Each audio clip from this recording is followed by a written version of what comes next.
Hello, good evening everyone.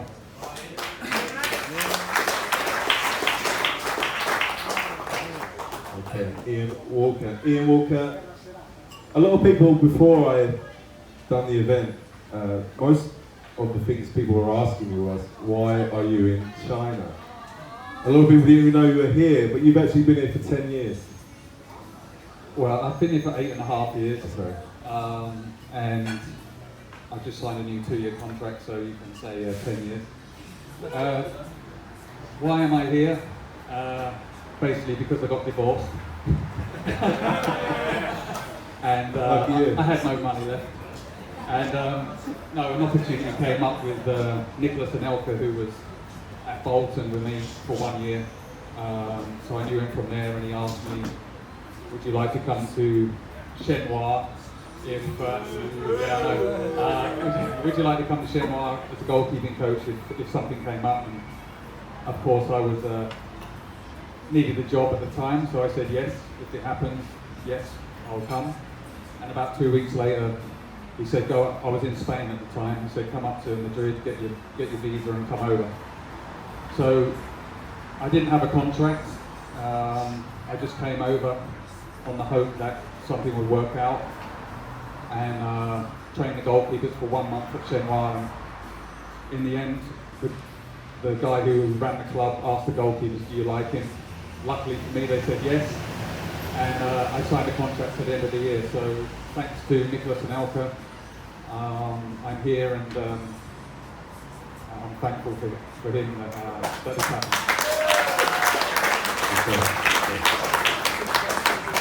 I've already ruined half of it already, so thanks for that. Okay, so I'm just going to start off, obviously goalkeeper, famous goalkeeper, but your father was a goalkeeper, played a lot of games for York, Watford and Colchester, and then went on to manage Watford and Norwich.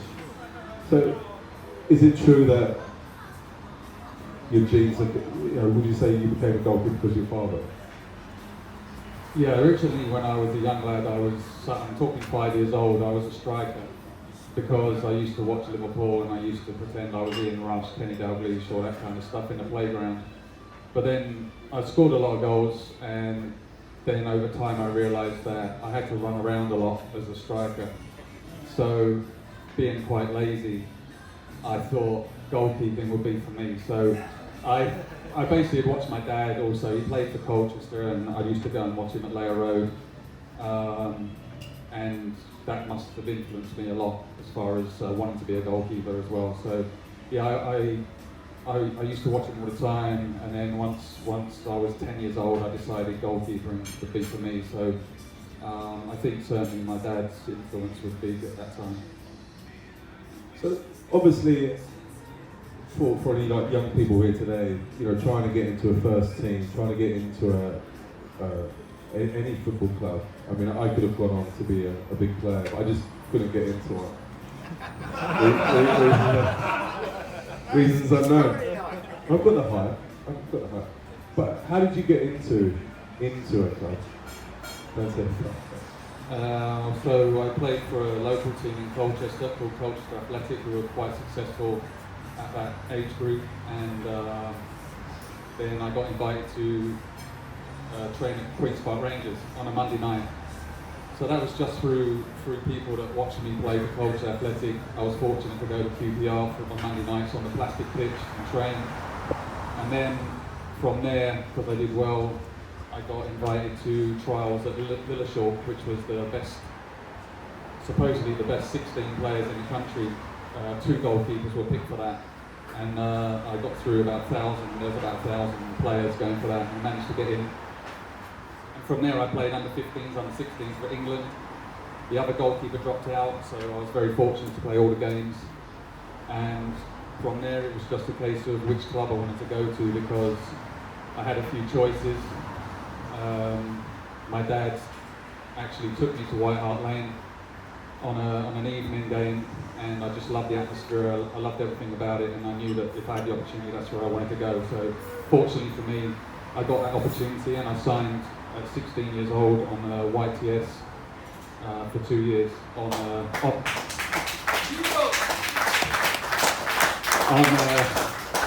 a huge salary of £29.50 a week. Well, do I? It did rise to £35 the second week, second year. What do you think about players' salaries today compared to then? Well, of course it keeps going up, which is pretty crazy, but you can't blame the players. You can't blame the players for that. That's the clubs paying the money. If somebody offers you £400,000 a week, are you going to say no? So Good point.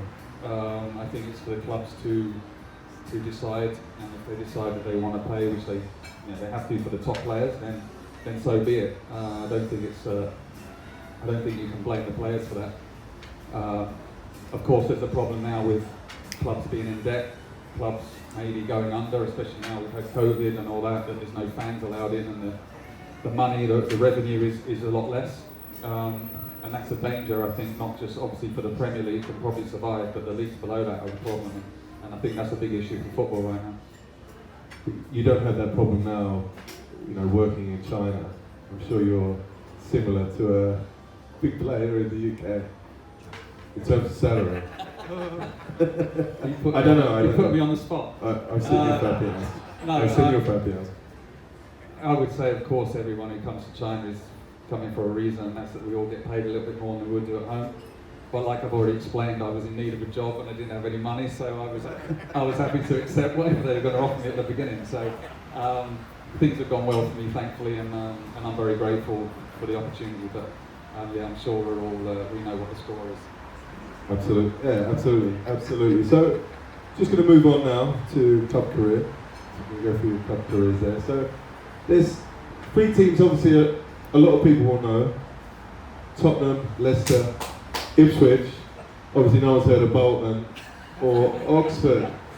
But obviously the main 3 there, Tottenham, Leicester City, Bolton Wanderers. But a lot of people will know is that, Ian, you actually spent 2 loan spells in the lower leagues at Ipswich Town and Oxford. So should we just start off, can you tell us a bit about, you went to Ipswich first, right? Yeah, Ipswich first. And so, I joined Spurs as an apprentice and went through the youth team. The youth team was very successful. We won the FA Youth Cup in 1990, which I think was the last time Spurs won the FA Youth Cup. And then I managed to get a few games in the reserves.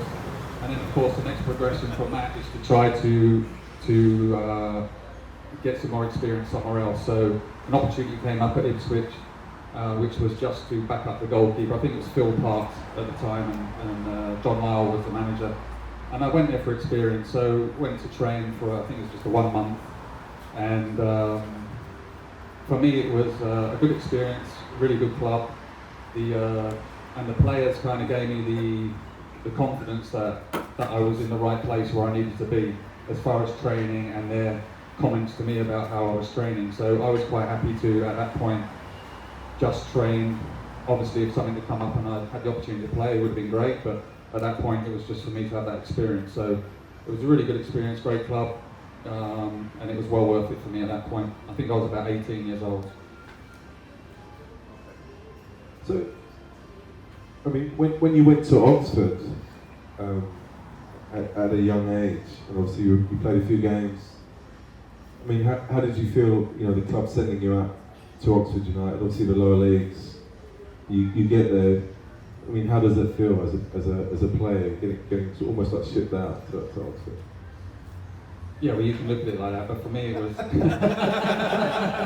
to you maybe it's really bad, but for me it was brilliant.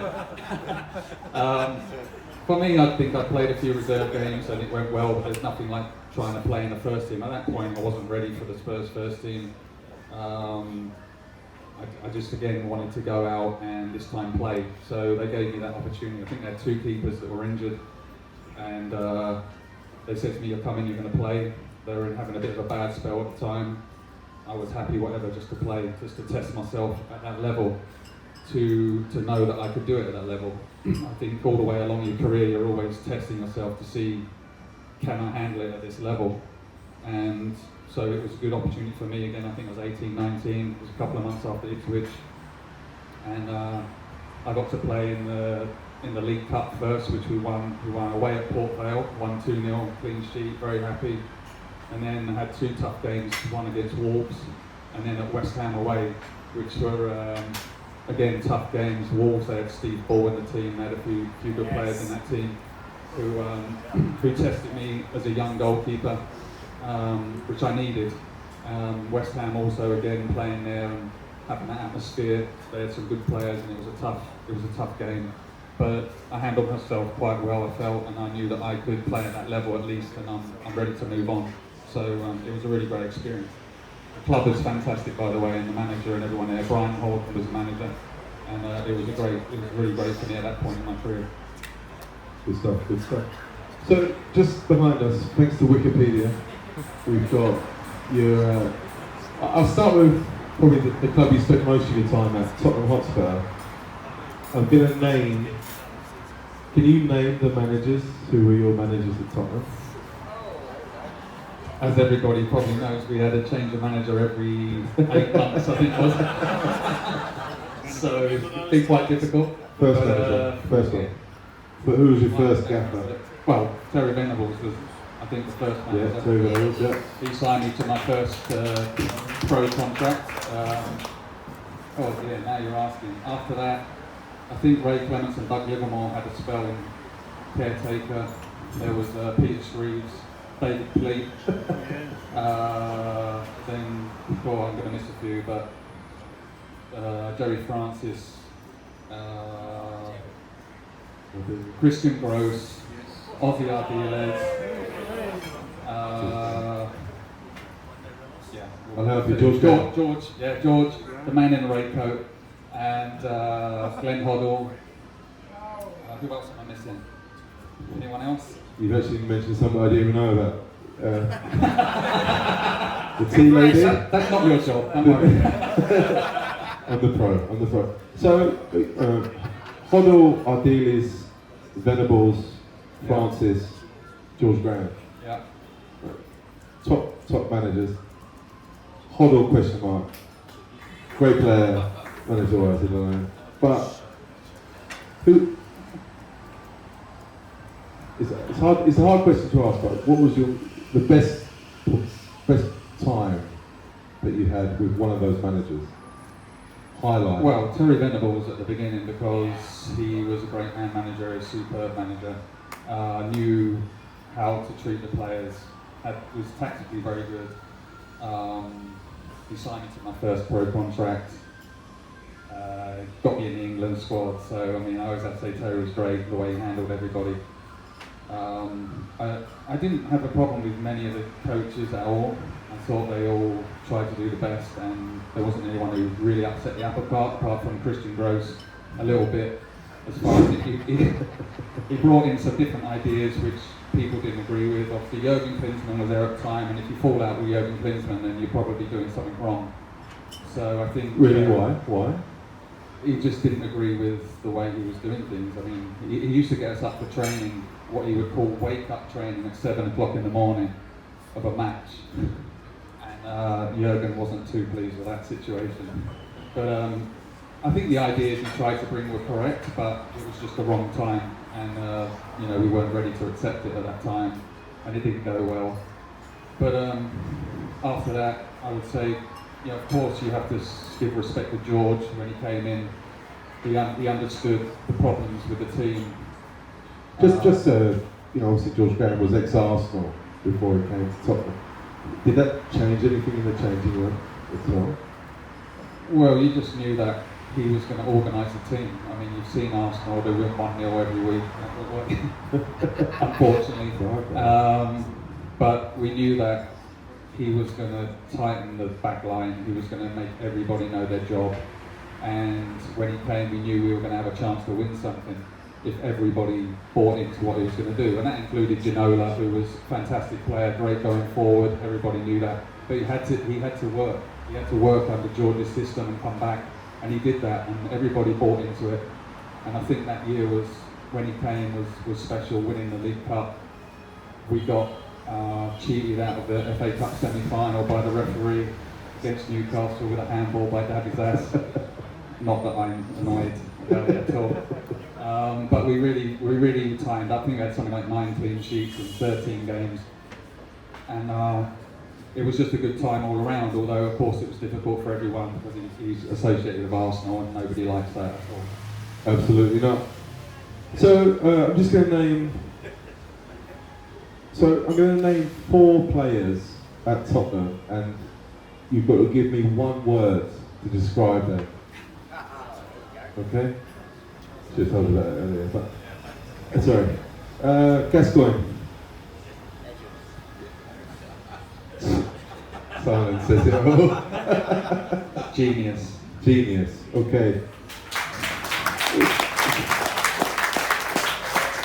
The best player I've ever seen live, absolutely the best player I've ever seen live, and it's a shame that what's happened to him over the years, but an absolute legend, and one of the only players I've ever seen who could take over a game on his own and win it on his own. Absolutely phenomenal, and we may not see somebody like that again. Absolutely unbelievable talent.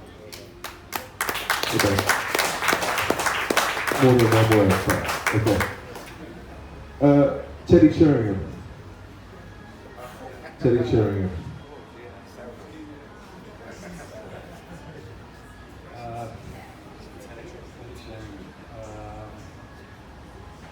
Hard to say in one word. Okay, I'll give you 20. Thank you.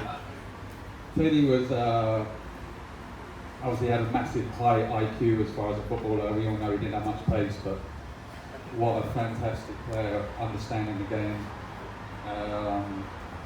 Just when he was playing with Clinton in particular, it was absolutely special. Something special to see, especially being in the same team as them two and watching them work with each other was something special to see. So, a great player. I think people appreciated him more as his career went on. But yeah, special player to be. Ginola. Ginola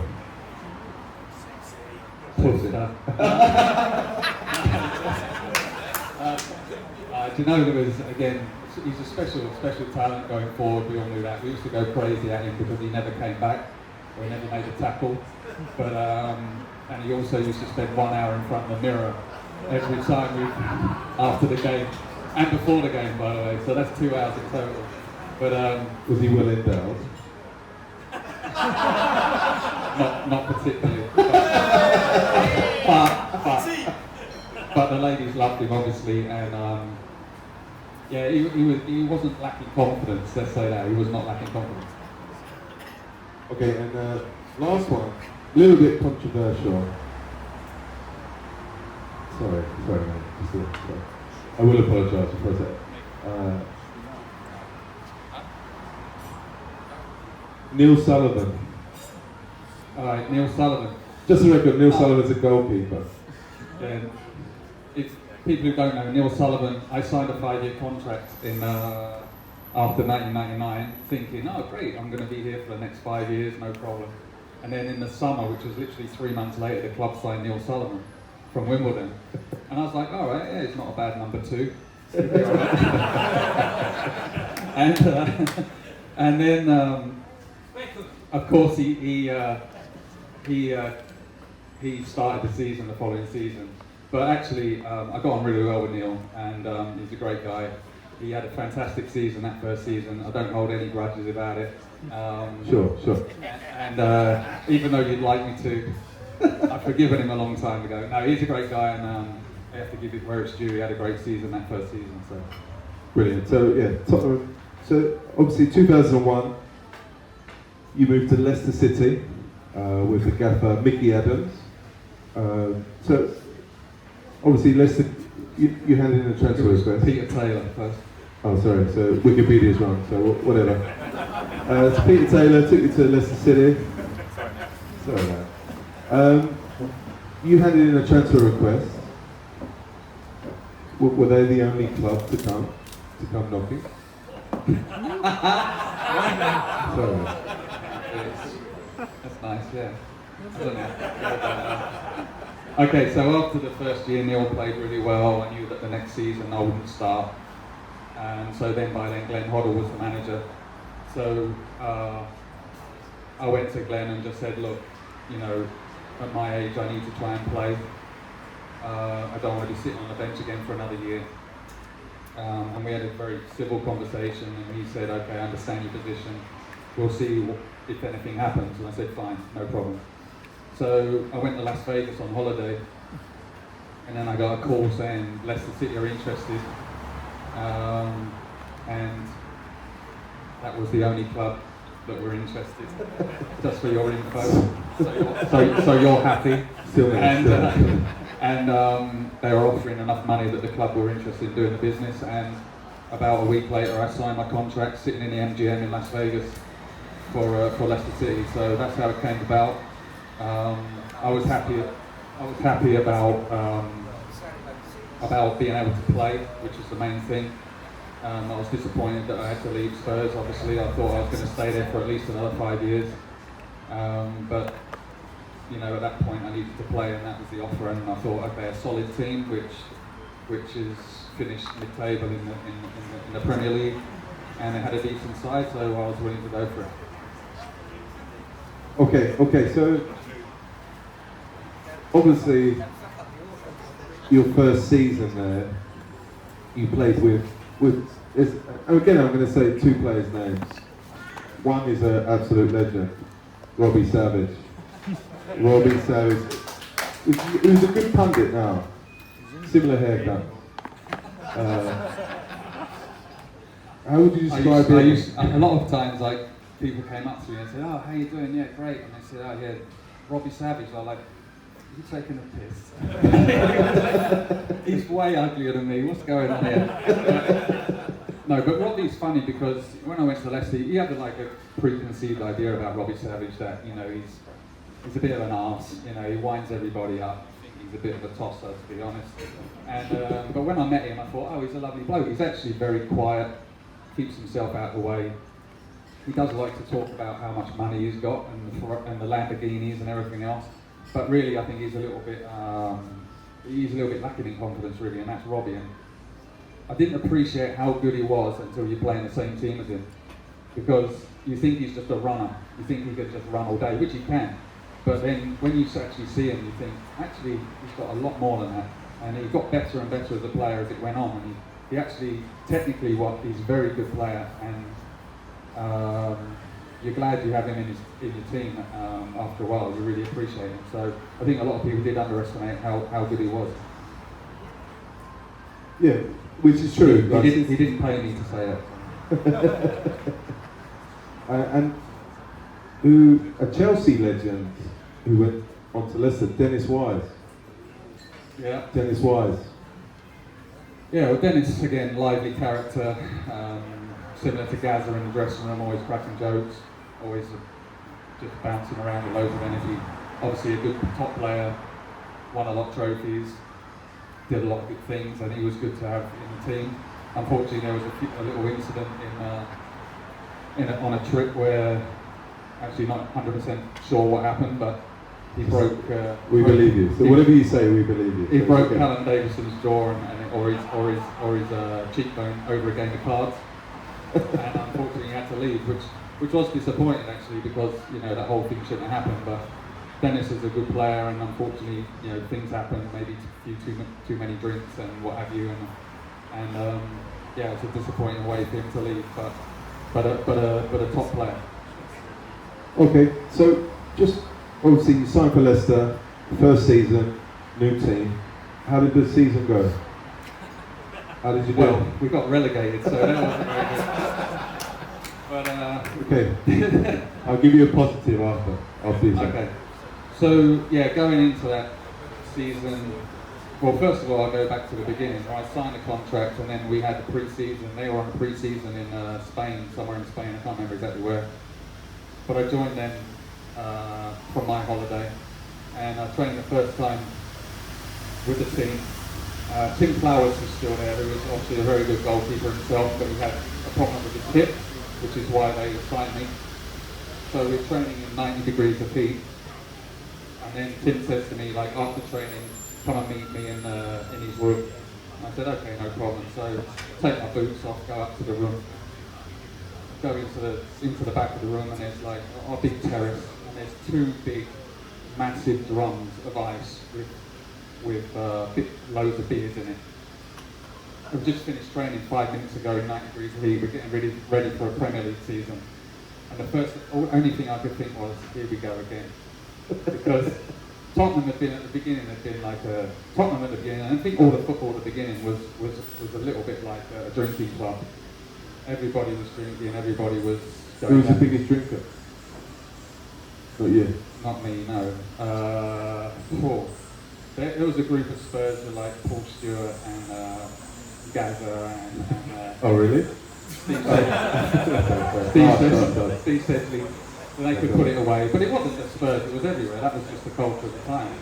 And over time it changed, obviously. It changed into making sure you eat properly, making sure you don't go out drinking and all that kind of stuff.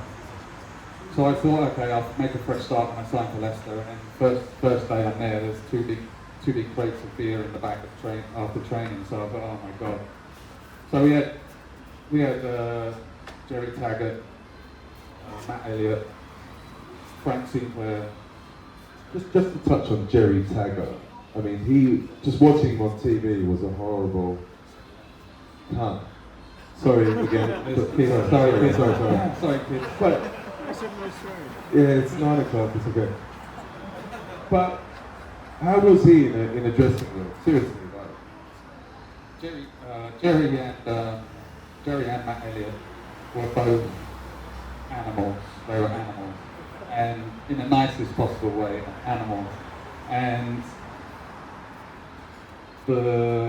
Jerry and they would never back down from anybody. So, Tags would fight anybody at the drop of a hat.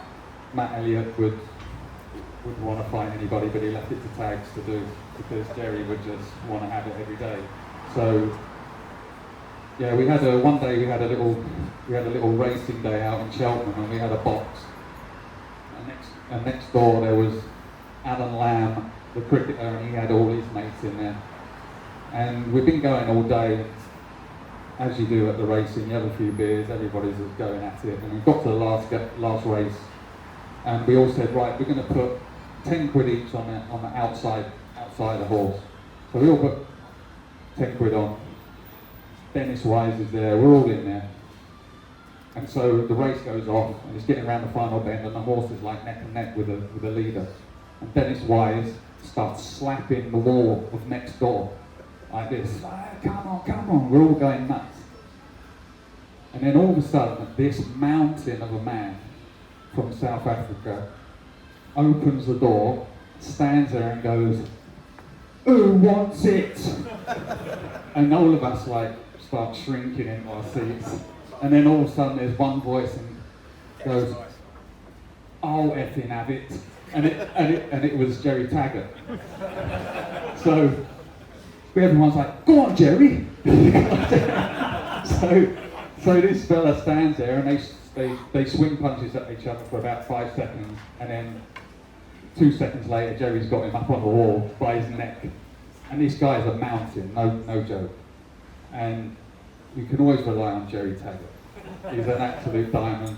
And funny enough, when we went down, the best thing that happened was that we had Jerry Taggart and Matt Elliott as two centre-halves. Because that league, the championship, is an absolute disaster to try and get out of, and it's very tough. And those guys were the reason that we went straight back up. Yeah, and exactly you did. So obviously the very next season you came up, and then you earned your England call-up, but we'll touch on that in a bit. We'll get back to that. And obviously the last club, which I would say was the biggest club you played for, Bolton Wanderers. Now, one of the highlights there was their first Europa League game you played in it. You was only there for one. You got it right? That's only there for one. Yeah, move on. But okay, we're going to move on. Hang on, I'll talk about Bolton. Okay, you sure? So, in the last year at Leicester, I was there for 4 years. Last year at Leicester, I had an injury to my knee, which I missed half the season. So then I came back for the last half of the season. Leicester in trouble. We went through administration, we went through lots of stuff. We got a new stadium. it was all a bit of a nightmare. We went down, we went back up, we went down again, and then so I played the last part of the season. They told me that we can't renew your contract because of administration. We have to cut back on the money and stuff. So then I was looking for a club, and Bolton came in for me. I knew Jussi Jääskeläinen, if you remember him, as a goalkeeper at Bolton. He's a very consistent goalkeeper, very good goalkeeper for Bolton over the years. But I thought, well, I'll try and stay in the Premier League because that's where it's at. You know, you want to be in the Premier League, and maybe I'll get an opportunity. Maybe, you know, you never know. He could get injured. I'll have another chance. And so that's the reason why I signed for Bolton. I signed on a pretty low contract, but I was happy to go there and give it a go. And then Sam Allardyce was very good with me. He gave me the first opportunities in the first game Bolton have ever played in Europe, and gave me a few opportunities in the cup. But Jussi never got injured, unfortunately, and I only played I don't know, maybe 8 games or so, something like that for Bolton. But again, I was very fortunate. All the clubs I played for were great clubs, so I was very happy to be at all of those clubs, and they were very, very good to me. So I have no complaints. Just, I don't know if you can see there, but you actually, in your 312 appearances, got 2 assists. Can you remember them? No, I don't remember. But I do remember I hit the bar once at West Ham with a scissors volley with my left foot. But unfortunately it hit the bar, and I had to run all the way back. But that was the closest I ever got to scoring. But assists, no, probably a long punt up the pitch, I'd imagine. Yeah. Well, you did score a really good goal in your own net, but we won't go into that one. I thought you had the video. Did No, you not have the video? we took it out. Well, we can talk about it. So, no, I think people would like to know about that, where, I mean, I always embarrass myself daily, but not in front of 20, 30,000 people, but I don't know, I've got a positive list. I don't know, I'm pretty sure everyone remembers, you know, we all have bad days. The ball comes through, you pick it up, and you somehow throw it, you know, match fixing, I don't know. Throw it into the back of your net. I always say that goal got me the move to Bolton, but okay, let's talk about it. All right, so we knew that Bolton started doing some different weird things with their players standing in offside and then coming forward, and we'd watched it a lot, and I was like, oh, okay, no problem, no big deal. And then the ball came in, and it's one of those where you just think, what am I going to do next with the ball? You're not even thinking about this because this is ridiculous. Like, it's there. I'm just going to pick this up, and I'm going to, what am I doing next?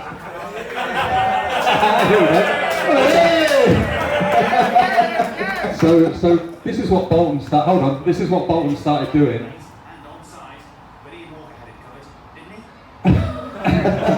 Did he?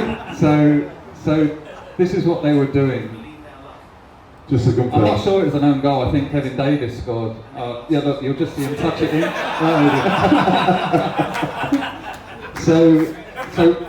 So Bolton started doing this free kick where they started putting these people offside, and Right, bro, calm down.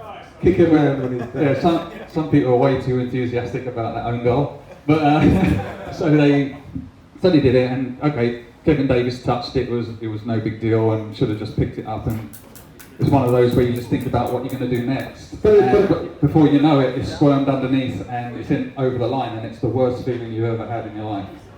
But it happens, right? So, well, yeah, no. Unfortunately. but it happens. You know, if an outfield player makes a mistake, they miss an open goal, it's very easily forgotten. When a goalkeeper makes a mistake, like you said, it can end up, you know, leading to them moving to a club like Kepe, for example, at Chelsea right now, under a lot of pressure for mistakes. It's very different when a goalkeeper makes a mistake. Yeah, but I think you know that as you grow up, you understand that you're going to make mistakes. The thing is with me is I was super tough on myself, and I was always wanted to be a perfectionist, and you can't do that. It's very, very difficult to do that. So Ray Clements, who was one of my mentors, somebody I looked up to a lot, and how I was fortunate for him to be one of my coaches at Tottenham, always said to me, "You're being too hard on yourself. You know, you're gonna make mistakes. Just let it go." And I could never let it go. And some people have this idea of me that because of one goal that I let in against Liverpool, where I kind of smirked, that it didn't matter to me, which is completely opposite of what it is.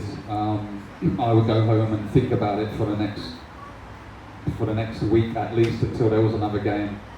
Even if I played well, I would say, yeah, but what about that kick that I did wrong in the whatever minute? And I would never be satisfied. And I think that is something that I probably should have changed early on in my career. If I'd have perhaps been a little bit easier on myself, I perhaps would have reached the level that I thought I could reach. But I kind of held myself back and self-sabotaged a little bit, and I couldn't let it go. So that was really a problem. And of course, in the position you're in, you're going to make mistakes, and if you can't accept that, or you find it hard to brush that off, then you're going to struggle. And that's why I think that my career went up and down a lot, because I couldn't accept that the mistakes that I made, and I couldn't let them go. So that was probably the biggest problem in my career, and I felt I could have done more, but I held myself back because of that. So yeah, it's difficult as a goalkeeper. It's part of life. You make big mess ups like this, and you have to get on with it. Similar to, you could say the Italy game wasn't a big mess up, but the Italy game for England was a huge deal for me. And so these are the things you have to try and get over, and if you can't brush them off, it's going to affect you for months and months and months. And as a professional, you can't let that happen. Yeah, it takes a man to say that. So.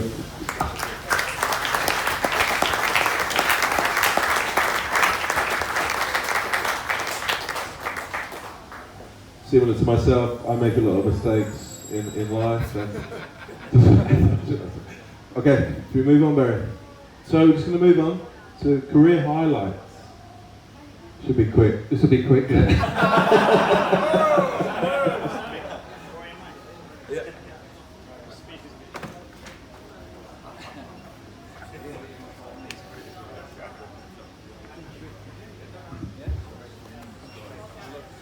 We're gonna do a song that you heard before. And it goes something like this.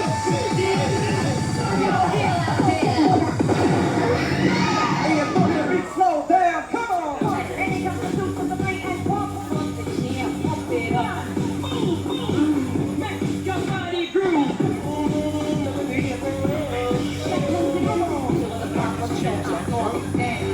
Pump that body.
Not bad, not bad, not bad at all. So, how did you feel watching that? Oh, it's quite emotional. It's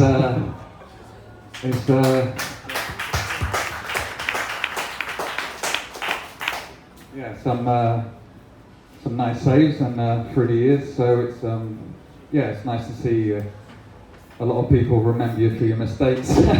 So it's nice to see a few saves. But yeah, I did all right. I mean, if you said to me, "How do you rate your career?" I'd probably say it was average. For my for what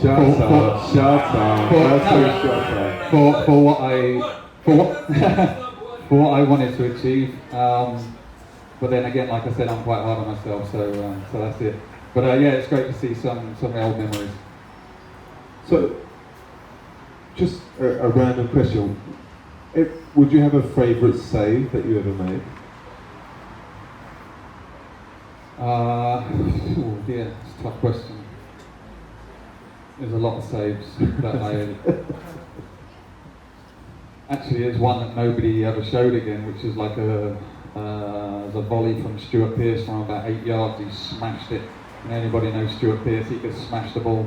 Absolutely. And I managed to get my hand on it over the bar. That was at home at White Hart Lane, which I've never seen that one again, but it was pretty special. So yeah, I mean there's a few, but there's nothing extra special that stands out. There's sometimes when I see some saves, I'm like, yeah, you're alright, you weren't bad. But I don't have anything specific in mind really.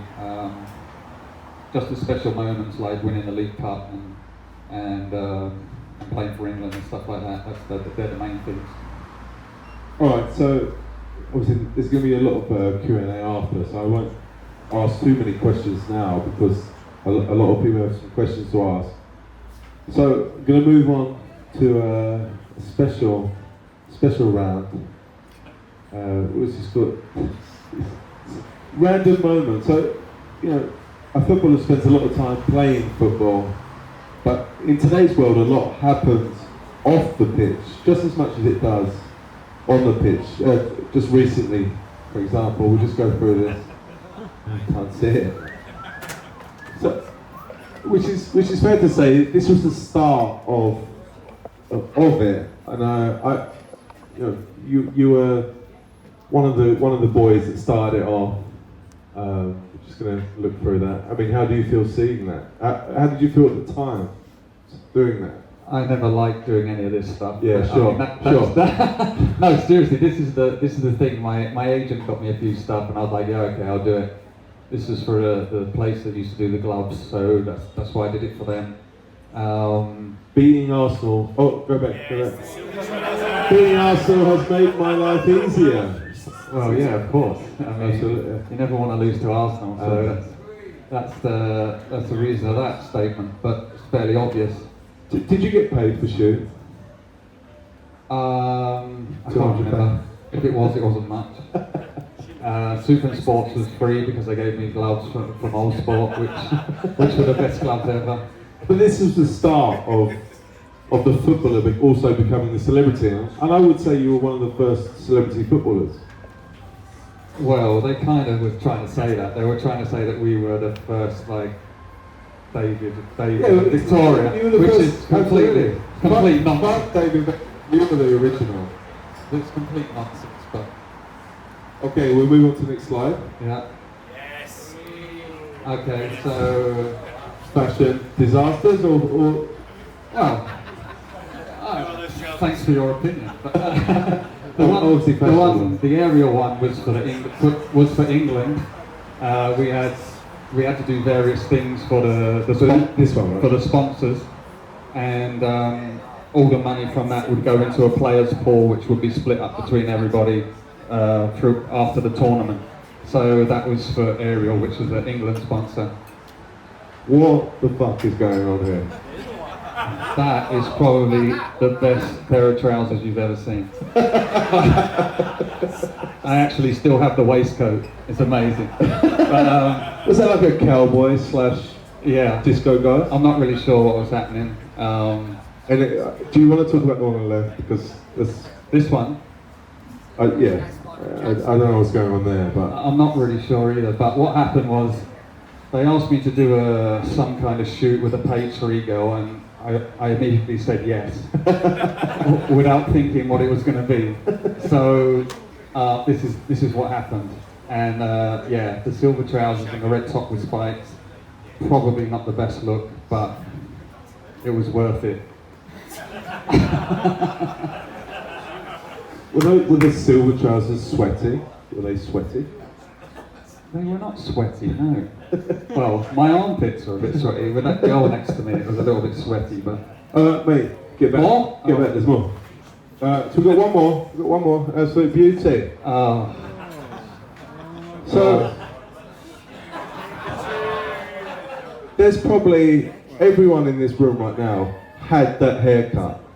Probably about 80% had that haircut here. Not anymore. Not anymore.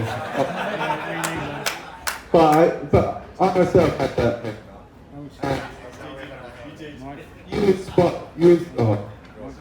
You inspired a generation of young guys to have this haircut. Obviously, Beckham, these take that guys, whoever they are.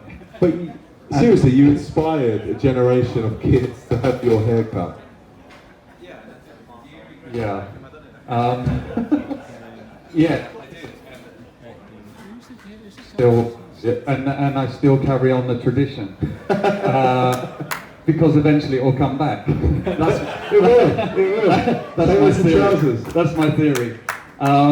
But also because everyone told me to get my hair cut, so I thought, no, I'm not going to get it cut just because you want me to. It's not going to happen. Yeah. So I kept it, and the shockwaves thing was again early on in my career where I was on maybe 12,000 a year, and I would do anything for money.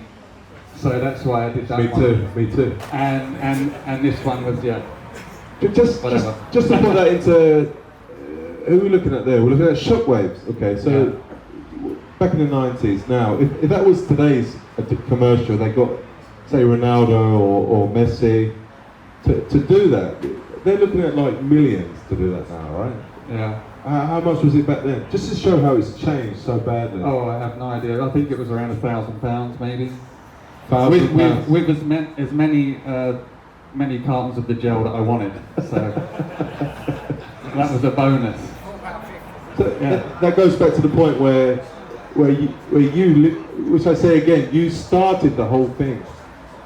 So I think, Ronaldo and Messi should send you a thank you for being so rich. I'm not sure that's going to happen, but yeah, it was kind of interesting at the time. I was young and I got a few offers, obviously playing for Spurs, and then getting in England squad. I got some more offers of stuff, but sometimes it's a little embarrassing. But do you regret it though? Well, you can't regret it. It is what it is. You go through life and things happen at the time, and you live with it. Obviously, you have to live with it. Me too. Okay, so Barry, you need the mic?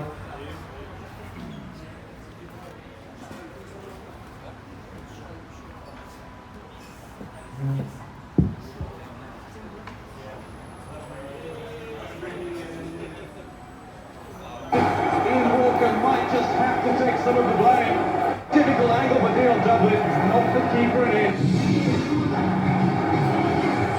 Before the game to resume, Alessio said he has taken umbrage with what he's seen. And there's a confrontation going on with Ian Walker.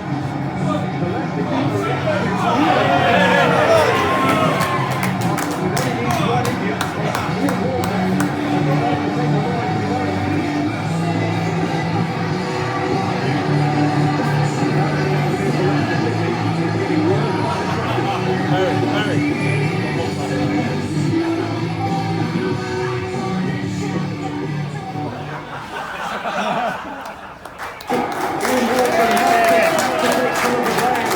Typical angle for Neil Dublin, not the keeper in.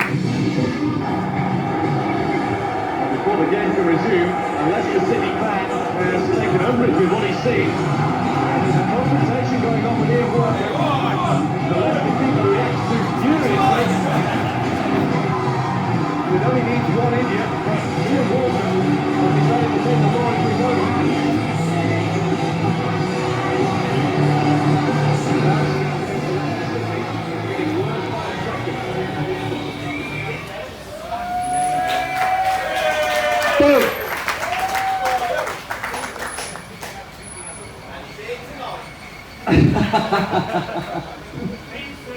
Yeah. Anyone have a go? Anyone want to try it? So, yeah, that incident was, I think, the fifth goal. We were losing after that goal, 5-0. It wasn't a happy time. 5-0 after 18 minutes. Is that No, right? it was a bit later than that, 20 minutes. But yeah, obviously, it wasn't a happy time.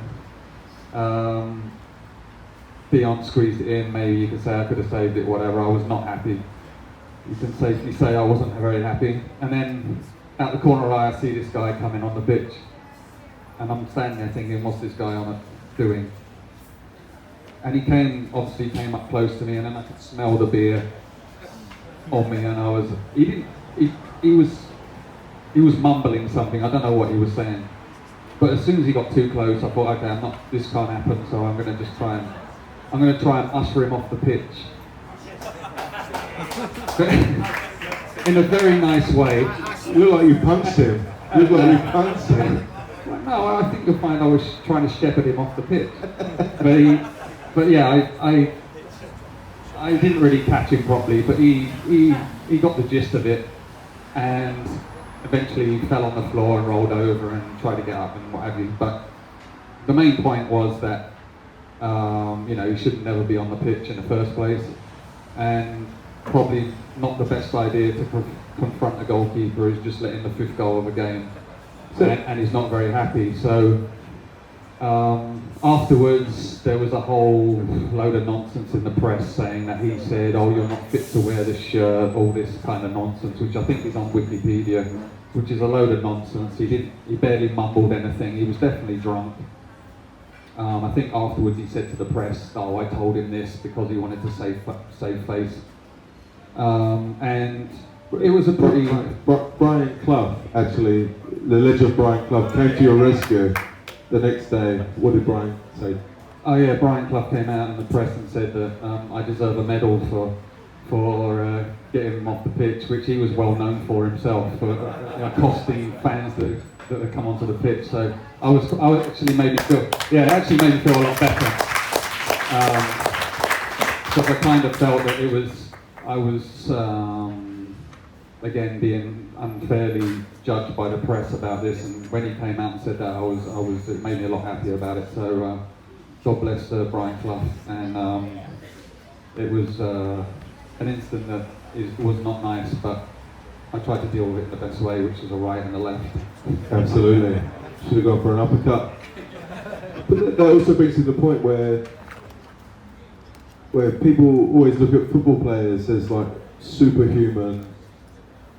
They're not. Whereas like all us normal people go through everyday life.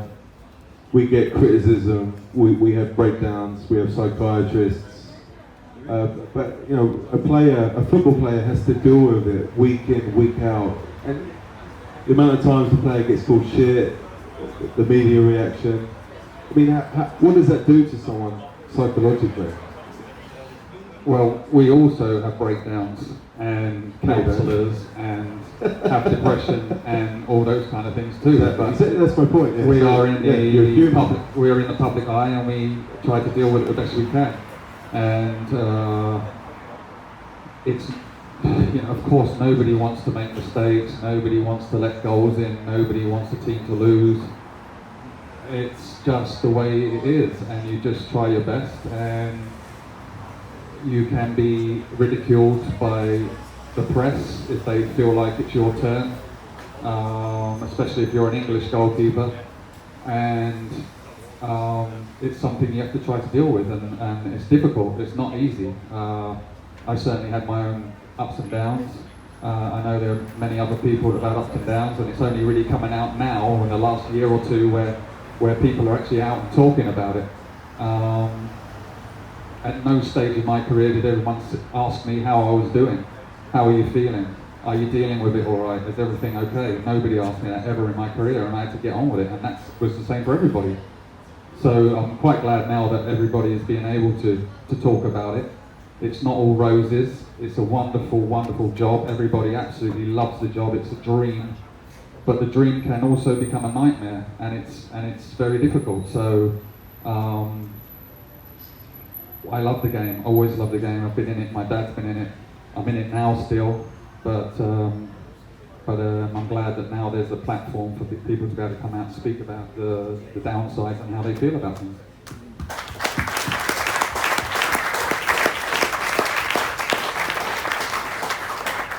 How are you doing? You okay? I'm alright, thanks. mate. Me. Thanks for asking. Talk about that. Okay, so we're just going to move on now to the winning team of 1999. When Tottenham beat Leicester City 1999.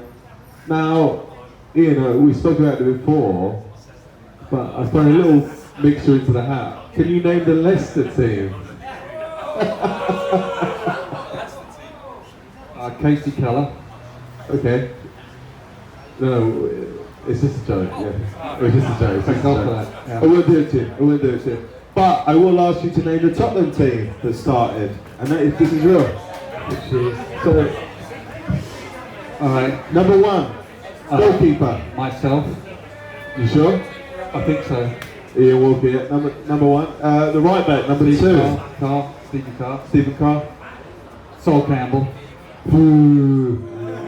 So, just before we carry on, obviously, back in the day, Sol Campbell, big Tottenham player, moved to Arsenal, and you've got Figo obviously moving to Real Madrid, but this was considered one of the biggest. I don't know what word to call it, but betrayal, yeah. Okay. Everyone's got an opinion on it, but obviously as fans, we were just reading in the paper and the news, but Ian was actually in the dressing room and part of the team. So Ian, the whole Sol Campbell thing, what was it like as a player to see that? Well, I got on quite well with Sol. He's a bit of a strange character, but I kind of got to know him quite well. And when this came up, I said to him, "Listen, you can't go to Arsenal, mate. Yeah. You cannot. It's going to be murder. It's going to be murders for you. It's going to be murders." And he was like, yeah. I think he had Inter Milan, something like Inter Milan at the time was an option. I said, "Mate, you've got to go Inter Milan because if you go to Arsenal, they're going to want to kill you, basically." And he was like, yeah. And then the next thing I know, he signed for Arsenal, and everyone was like, "Oh dear." And of course, he had a lot of problems initially, and he still has problems today with the Spurs fans that won't forgive him for what he did, and he has to live with his decision.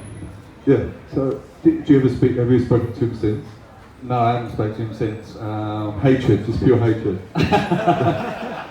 You said that. Mate. Film it. Okay. Now, centre back 15. I believe that was Ramon Vega. Ramon Vega. Now runs a financial company in Switzerland. Yeah. So, don't know why I know that. But left back 12. Left back must have been Justin. God, rest in peace, Justin. Rest in peace, Justin LeBron. And he was a legend. Yeah. Obviously at Newport County, the manager. A couple of words about Justin. Yeah, Justin was a great guy. He's great in the dressing room. Obviously a very good player.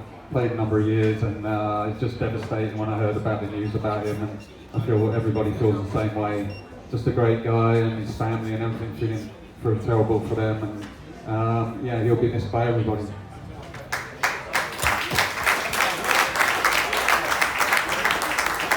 Right back. Right midfield, 9. I might not do this in order right now, but I guess Darren Anderton is one of them. Yes. Sick note. Four. If it's not in the right order, it's all right. Yeah. I'd say Stefan Freund is one of them. Stefan Freund. Centre mid 6. Now I'm struggling. Goal scorer. Nielsen. Yeah. Nielsen. Alan Nielsen. Left midfield 14. Ginola. David. 10. Oh God. One was Armstrong. Ferdinand. Les. Okay, I'll count as Armstrong, but I won't hold it against you. 18. Yes, Stefan. Stefan. We're not finished. Substitute goalkeeper. Mr. Barson. Espen. Oh God.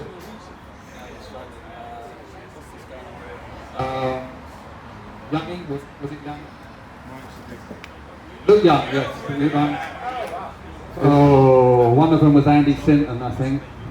I'm not sure which one was Andy Sinton. No. No? No? It was number 20, no. Alright, well one of them was Andy Sinton. Alright, calm down. Dominguez, okay. Jose. Andy Sinton. Andy Sinton. And 11, forward. It's been Armstrong, no? Yeah. There you go. Oh, most of them. Not too bad. That's very rough. Not too bad. And yeah, great picture, winning the Wellington Cup. Yeah, special days, special day. And waiting so long to try and win a trophy for Spurs and to do it was amazing. So, There you are. Great kid. yeah, can't describe how that felt. Absolutely amazing. And so happy for the fans and everybody because it's been such a long time. So, Alright, don't rub it in, don't rub it in. Congratulations. thank you. Okay, just gonna move on.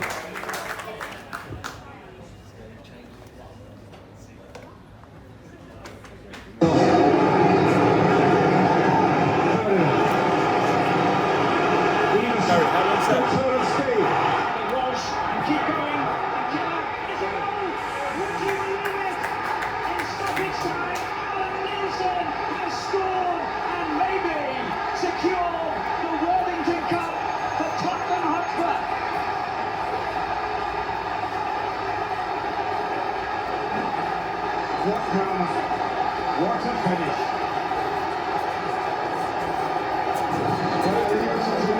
Brightest days. But what a time to pick to produce your most important moment of the match. It's a lovely surging run. Really drives it. Steve Walsh really goes at him. He's no real support. It's going to crush the goal. And there's Alan Nielsen. We talk about his drive into the box and so late in the game, even with 10 men, Nielsen's desire to get in there, just in the hope that something would happen. And this time, George, you can go. It is in. The referee will choose that moment to blow the final whistle. Martin O'Neill waving everyone upfield. It's all over. The 1999 Worthington Cup final has ended in victory for Tottenham Hotspur. The winning goal in stoppage time by the Danish international Alan Nielsen. Scenes of unbridled joy and celebration in the Tottenham camp. And when they lost just in Edinburgh, red carded early in the second half, many Tottenham fans, if not the players, must have feared the worst. The Leicester end of the stadium is nearly deserted already. Away to my left, the Tottenham end is a mass of colour and noise.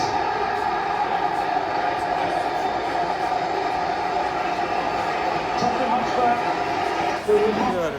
almost went down last season. I think it was the penultimate weekend of the season before they secured their Premiership place. Are back on the honours list again. And what a remarkable achievement it has been for George Graham. Tears of joy for the fans who can't quite believe it, I suspect. The unhappy months under Christian Bruce, all the different managers that came and went, 4 different men in the hot seat in the last 6 years.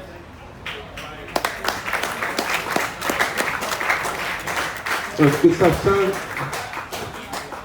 I myself have never won a major league trophy, but obviously, if a lot of people remember the game, Spurs were down to 10 men in about the 65th minute, and you go on to win the game. Obviously Nielsen scores in the last minute of the game. I mean, just walk us through the whole preparation, everything before the start. Well, I mean, we were in good form, and we obviously George, like I said, was in charge, and he organised the team, and we'd had a lot of success. Everybody had bought into his philosophy, and we were seeing the results on the pitch. We'd advanced, like we said, in the FA Cup. we got to the final of beating Wimbledon. I think it was over 2 legs, and we were in there confident that we were going to win. And obviously, Justin getting sent off for a slap of the hair of Robbie Savage was a bit hard to take. I think Robbie goaded him into that and made the most of it, as he does. But you know, when that happens, you think the worst. You think that we're not gonna win. You think that it's going to be very difficult for us to pull it off. And then, you know, something magical happens in the last minute, and you know, there's no time for them to recover. So it was a special moment. The guys deserved it because we worked so hard over those weeks before, and to do it with 10 men was just extra special. And like I said before, to win the first trophy for Spurs since '91, I think it was the cup final in '91, was a special moment for us because we'd all been through quite a lot. You know, it's been rough times. We hadn't spent a lot of money. The club was going through a transition. It seemed like it was going through a transition for the last 10 years, and we managed to pull it off, and it was super special, not just for us, but we realised how much it meant for the fans. So yeah, it was super special. Exactly. And, you know, congratulations. I think you're the only man here to win the League Cup. Is anyone else?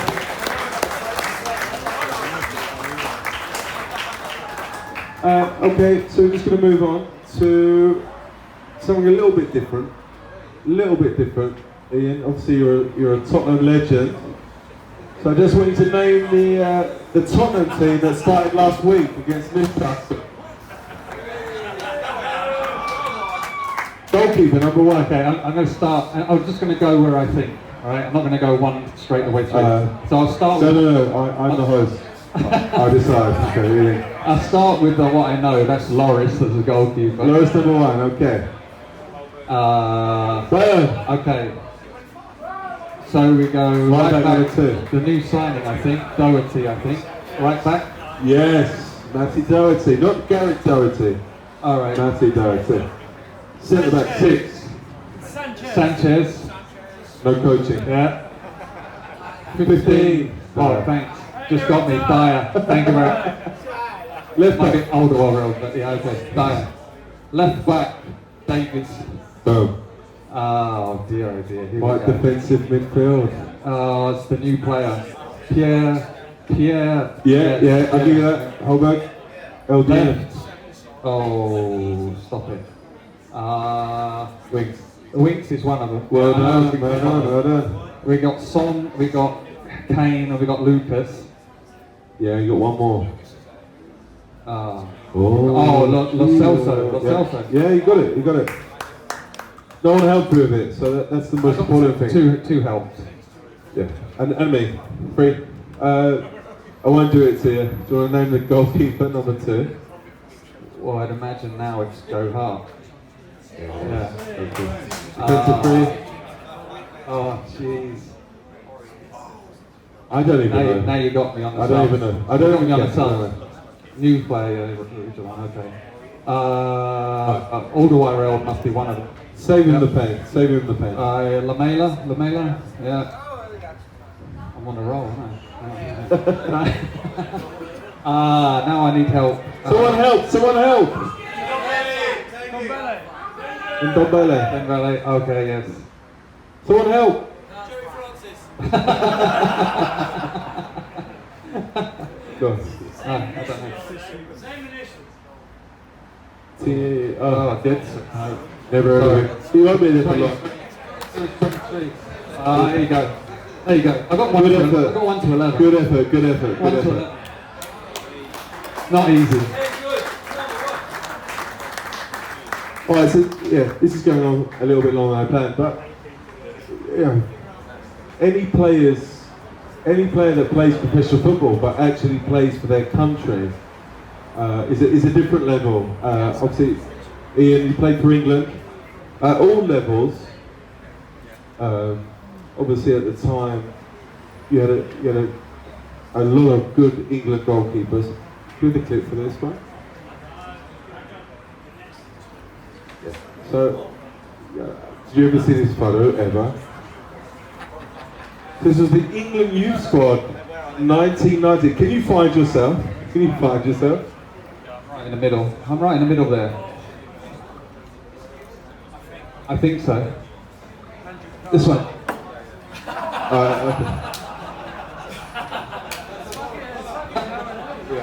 I can't even find I it. do remember that. I do remember that. So, this was the beginning of a journey. Obviously, starting at Tottenham in the 90s, moving into the youth squad. What was going through your mind then? It's just a natural progression from, you know, what you're trying to get to. So it's trying to go from youth team to the next. It's not very good. The next, like progression from youth team to reserve team to first team, and then through the England, also trying to stay in England squad. So I played 15s, 16s, 18s, 19s, 21s, and then the B squad and the full squad. So it was just a matter then of just trying to prove yourself at each level, and hopefully you do well enough that you can move on. Yeah, and we will move on because we don't care about that. But this is a major talking point. Euro '96. Does everyone remember this? The dentist chair. So we've actually got a dentist chair tonight. We're going to bring out a bit later. We'll fill you up. Sounds good. Obviously, you know, everyone here has got disgraceful stories that they're ashamed of, that they don't even tell their family. But the dentist chair was public news, which personally I think it's a load of bullshit. Like, every lad does that on a Saturday night now. But all of a sudden the England team do it and they put up like, but can you just explain to us why it happened? How did it happen? Well, we would play some friendly games before Euro '96, and we played China, and then I think we went to Hong Kong, and I believe it was Gazza's birthday. So Terry Venables said everyone can. And Gaza grabbed Robbo's shirt, and he had one of those like collars, like a vicar's collar, and he grabbed his shirt and just ripped it, and all he had left was the collar. He did nothing else. Everything else had gone, and Robbo did not bat an eyelid. He just stood there with his pint like nothing had happened. And then from then on, it just was chaos. Everyone's shirts were getting ripped, everything was going off, and I think everyone just thought they were invisible. And of course, the next day we flew out, but we had this was the result. And of course, it wasn't very pretty. And then there were allegations of a screen getting smashed on the plane on the way back, and Gaza was trying to force his way into the cockpit, and all this kind of stuff. So everybody was honest. And then we got back, we knew we were under pressure, and then Euro '96 happened and everything was great. Yeah, so exactly. No, yeah. So just to clear on, how much did this celebration mean? There's a lot of passion in that celebration, a lot going on there. It's a relief, right? Yeah, because like I said, we were under pressure from the press and everything what went on. It wasn't a good look. It was not a good look for the England squad. We understood that, and we knew we were under pressure. And of course, I think the first game wasn't the best result. I think we drew with Switzerland. And then Gaza scored an amazing goal against Scotland, which I think was what happened here. Yeah. And this was the plan all along. If Gaza scored, this was definitely always going to be the celebration. So we took great joy in him scoring the way he did and being able to do the celebration. And then of course, beating Holland 4-1 after that was icing on the cake. England. Oh yeah, look. Okay, sorry. Later. Okay, so we're just going to move on. Yeah. Okay, we're just going to show a game. England. One of your greatest games for England.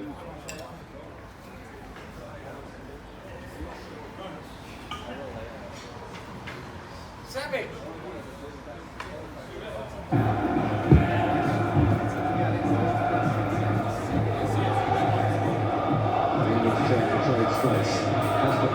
a terrific ball, controlled by Zola!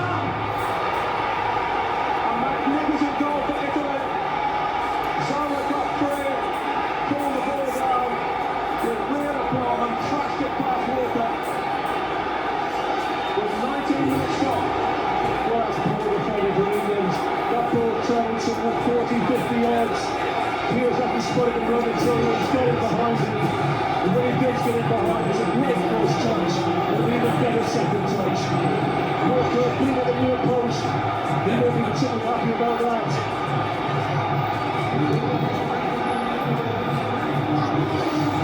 Well, even at the half.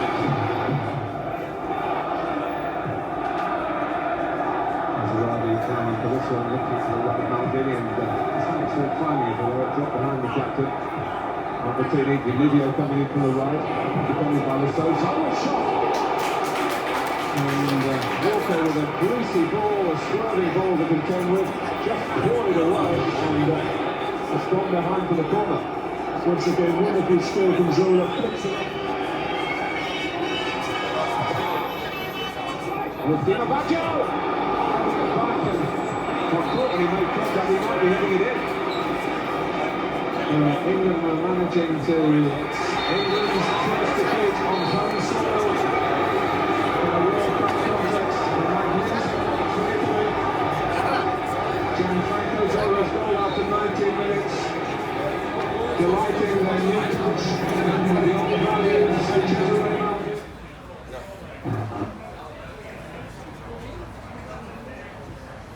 Enough of that, enough of that. Alright, Get his face off, get his face off. Alright, so obviously Italy, England, massive game. Ian, a lot of people don't actually know, but can you tell them before the game how you were doing yourself? Yeah, well, obviously David Seaman was the #1 goalkeeper. Everybody recognised that he was the #1, and in the morning of the game they told me he couldn't play, and that they wanted me to play, and I had a bit of a shoulder injury at the time, so I had an injection in the shoulder, because obviously you don't never want to turn down a chance to play for England, so I did that. All was normal. The game was obviously important. Doesn't become any more important than a World Cup qualifier at that stage anyway, and unfortunately, you know, I was super nervous actually in the game. I'd only played a few friendly games which were 20 minutes, 30 minutes, so to be put into that situation, I was a little bit nervous, to say the least. And unfortunately, you know, they scored after 19 minutes, which the goal you saw. I was a little disappointed with it, although I didn't expect the backlash that I got. But I guess, regardless of how I did, I wasn't going to keep the place in the team, so I was kind of a little bit on a where I was going to get panned whatever happened. If I did well, it was good, but if I made a mistake or the goal went in, they thought I should have saved it, then I was going to get panned for it. So unfortunately, from my point of view, you know, it was a lot of negative press, let's say, and I was very disappointed about it. But the goal itself was, as my mentor and goalkeeping coach Ray Clements would say, it's got to come through 10 of the other before it gets to you. So Yeah, true. So I fell back on those words a little bit, but it was difficult. It was difficult. Like I said before, I'm very critical myself, and although it took a slight deflection off Sol, who tried to block it, I still think that if I was at the top of my game, I would have saved it. So from a personal point of view, I was disappointed, but thankful in the end that England qualified. And we ended up going to the final. So, funny enough, after that game, it's one of those where you don't play a full game. You haven't played a full game, and now you're thrust into a game. And once you've played a game, you feel like, right, I want to play again next week. I just want to play again because now I've got the experience. I've got it under my belt. But of course, with David Seaman coming back, I didn't get an opportunity until 2004, which was about 7 years later. So I was ready, but it took a long time. But yeah, of course you want it back and you want to change the result, but it happened and you have to try and get on with it. And the best thing that happened to me was the next game was a North London derby at White Hart Lane, and I couldn't sit there and feel sorry for myself. I had to be ready for that game, and fortunately I played quite well. We drew 0-0, and I just tried to get on with it as best I could. So although yeah, of course, very disappointing when you play for England, you want everything to go perfect, but obviously we know it's not a perfect world, and sometimes you have to accept that.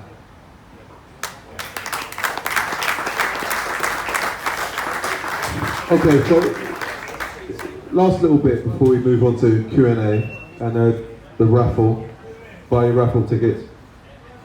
Plug. So obviously life after football, Bolton Wanderers finished, and obviously then you moved on. You had a little managerial stint at the famous Bishop Stortford Football Club, which I won't touch on, but I'll move on to which is okay, fine. I just don't think anyone knows who Bishop Stortford are. Who knows who Bishop Stortford are? All right. Sorry, Dad. So you actually moved into a manager's position at Bishop Stortford. Why? But basically, my visa in the US had run out, and I went to play in an old boys game in Thailand with Michael Owen, Andy Cole, a few of the other guys. And when I tried to go back, I couldn't get back in, so ended up being stuck in England again for a while. And my friend said to me, "Oh, why don't you be the manager of Bishop Stortford for a bit?"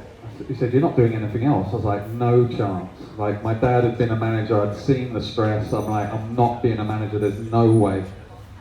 So about a week later he asked me again, "Come on, you can do it, you know, it's be easy for you, whatever." I said, "I'm not up for it, I can't do it, it's not me, I want to be a goalkeeping coach, that's it." So then anyway, he asked me a third time, I folded. And also I needed the money at the time, so I said, "Okay, I'll do it." So I did it. It was a massive eye-opener for me. They're in the Conference South, in the relegation zone. We managed to stay up the first year, but then in between the first year and the second year, the people who mattered decided that Bishop Stortford would suddenly start playing in the Northern Division, which means we would have to travel to Gosforth and Blythe Spartans. And everybody knows that league, you can't afford to do that. So we tried to get players in that would, and they were accepting £50 a week to play. They were working all hours. We trained twice a week. It was extremely difficult. And in my wisdom, I decided that we were going to start playing total football from the back. And in pre-season, we attempted to play total football, and God bless the guys, they couldn't quite do it, but we scored 2 of the best goals you've ever seen in your life, but we conceded 20 goals. So we decided that wasn't for us, and we decided to change the strategy. But unfortunately, we just weren't good enough, and I include myself in that. I just wasn't good enough, and we decided to depart after about halfway through the season, I believe it was. It was a great experience, and it was a horrible experience at the same time. I loved it. I loved the guys. They were great. They gave everything they could for the money that they got. Travelled up and down the country. They were real heroes, and we just weren't good enough, and that's it. So my experiences was a good one, also some bad, but I definitely would not do it again. It's not for me. So a great experience, but I'm happy being a goalkeeping coach. Honesty is the best policy. Now, moving on, obviously, from Bishop Stortford to the famous Shanghai. Massive change. Now, I know you didn't immediately move to China. Took a couple of years out. We touched on it earlier, but how did you end up in China? Like a lot of us. After Bolton, I had an offer from Kansas City, which were Kansas City Wizards at the time, and now Sporting Kansas City.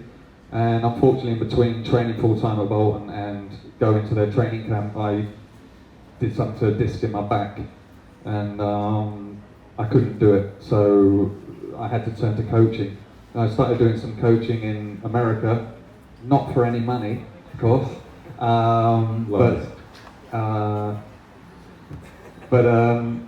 then I had the whole debacle of going out of the country and I couldn't get back, did Bishop Stortford, then I took a break for a little bit in Spain, and we said Nicholas and Elka invited me and I went for it. So from there, arrived at Shanghai, didn't have a contract, eventually signed one.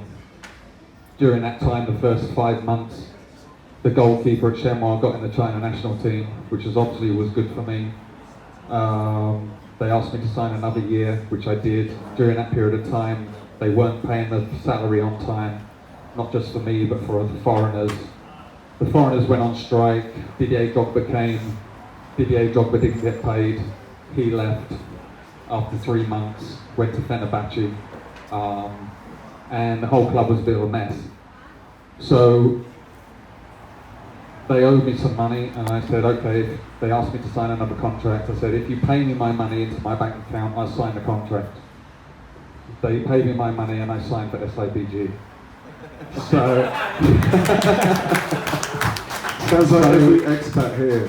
Every expat has the same story. Yeah, so I was fortunate that I sent an email to SIBG, and Xu Genbao, who's the big guy in China, especially in Shanghai, said he'd want me to come. So I knew that I was alright, and I signed, went there, was very fortunate again with a goalkeeper who I thought had great potential, trained him for 6 months, he got in the China national squad, and now he's the current China national #1. So I've been very fortunate with the 2 clubs, with the goalkeepers that I've had.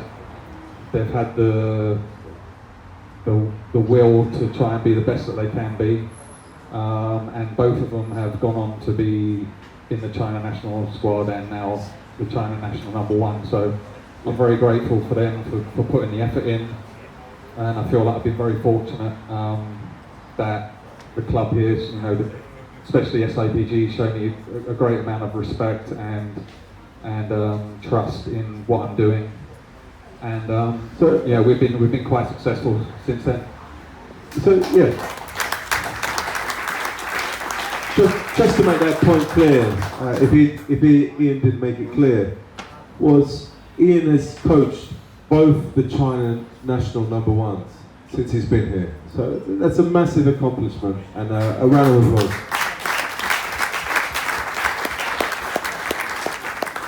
I will say when I came to Shanghai the first time, I wasn't sure if I could even do it, even though that I'd played numerous years at quite a high level.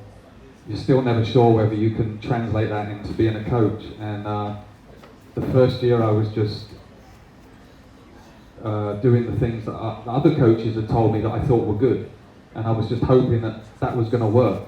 And fortunately for me, it did. So I'm grateful to my other goalkeeping coaches also that showed me the way, and thankfully it worked in China. And you're still growing as a coach. I'm still trying to learn.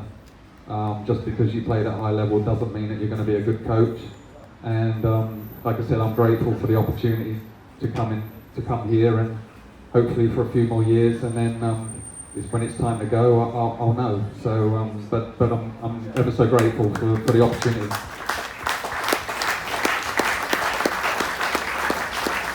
Maybe the next head coach of China. Never. SIPG at least. No, Spain, Shanghai. Calm down, man. Actually, I will say something on that. My actual goal is to coach the national team, to be the goalkeeping coach of the China national team. And that Film it, don't film it.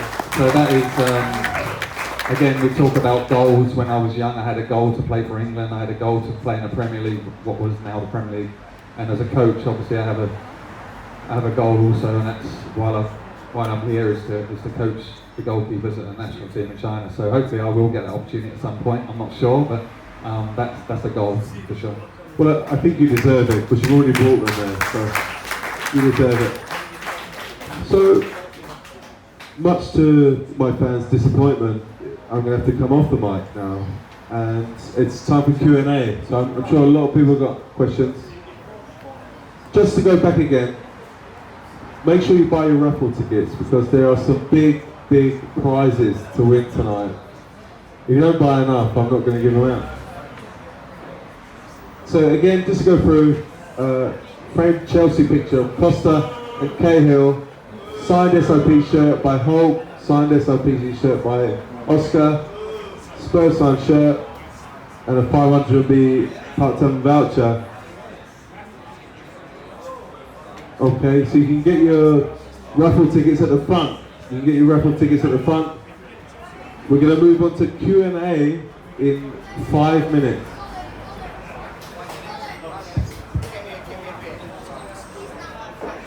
We're going to start the Q&A in 5 minutes.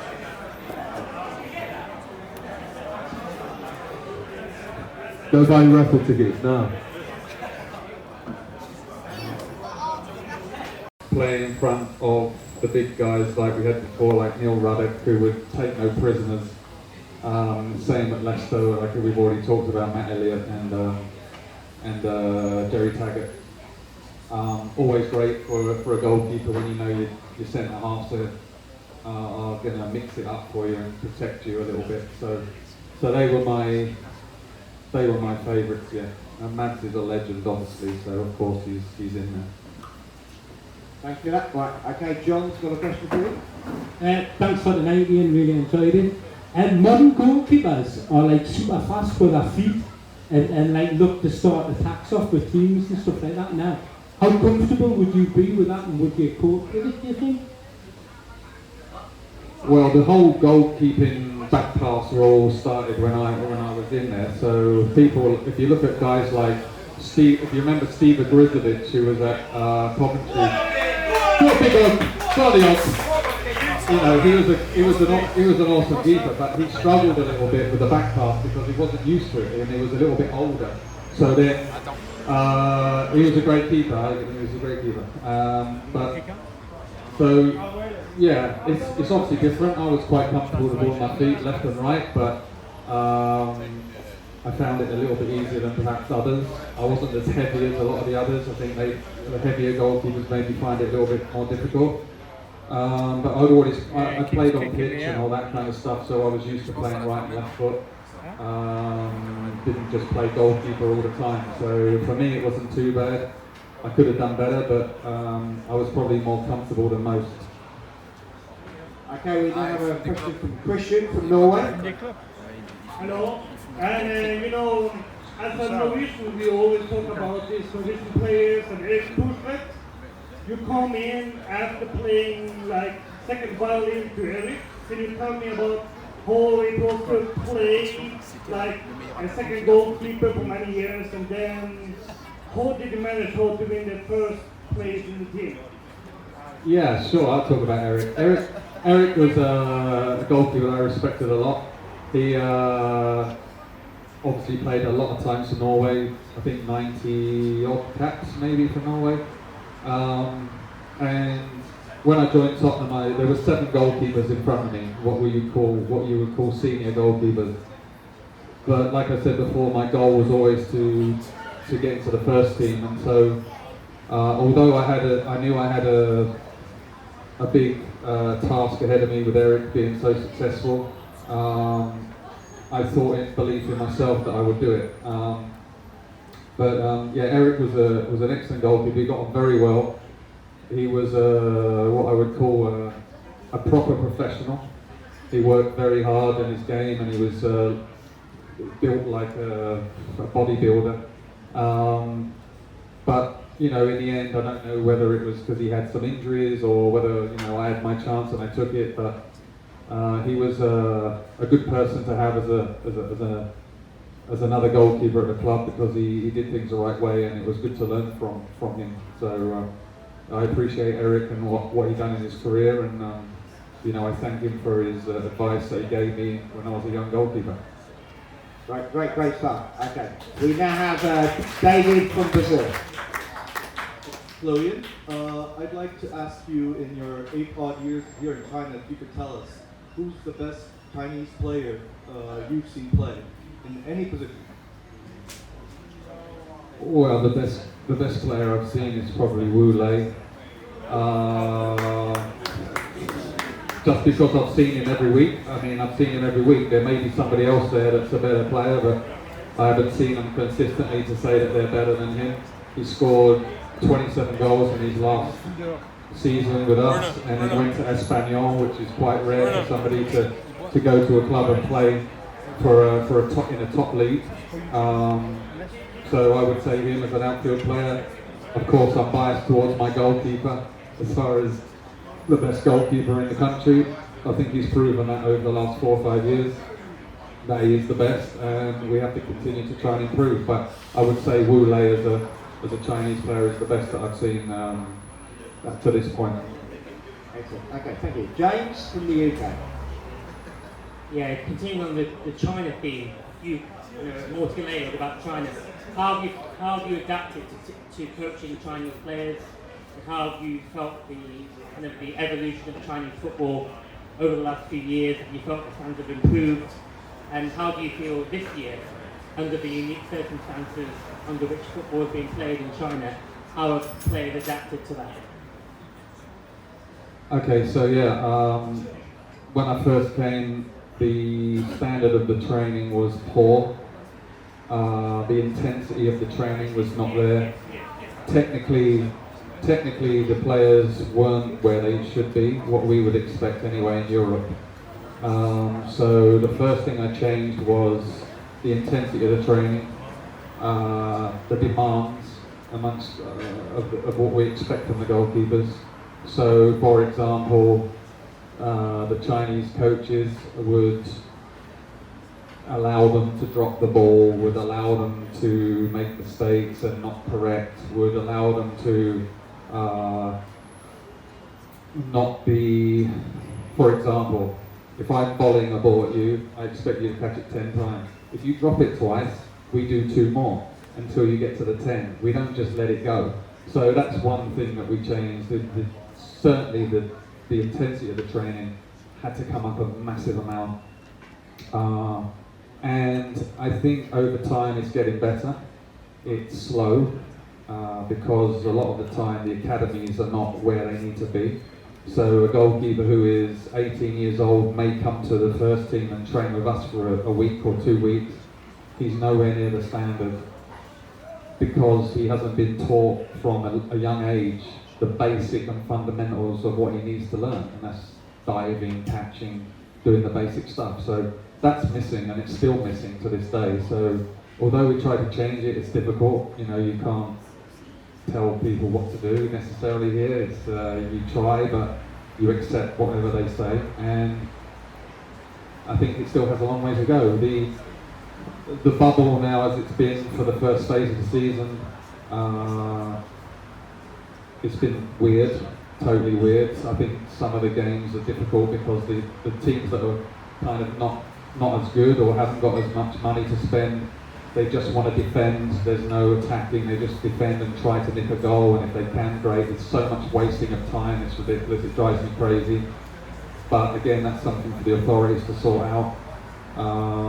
A lot of the players just get touched and they fall over, scream, and the referee falls for it, and that's because the referees have not played football and don't understand it.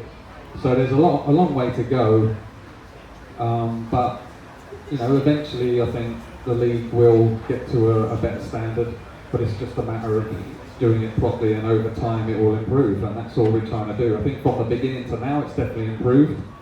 We can talk about match fixing and stuff like that and what happened in the past, but that's certainly a lot better now. So it's just a progression, and it's just whether it's quick or slow, we don't know. It just depends on the authorities whether they want to do the things and put the things in place that need to be done.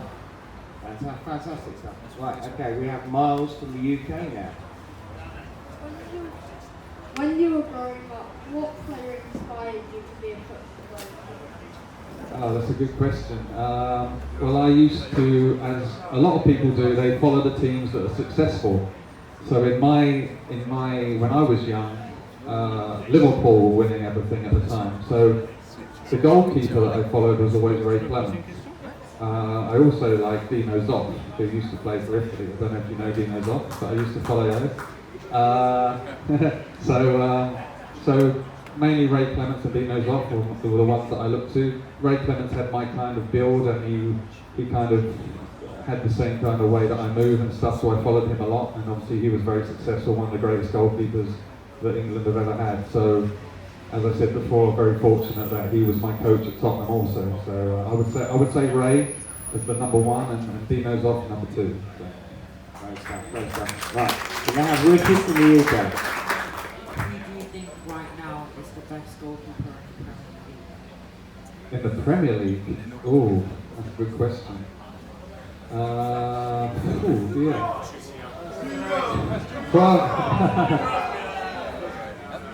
I would probably say, yeah, it's tough to put me on the spot.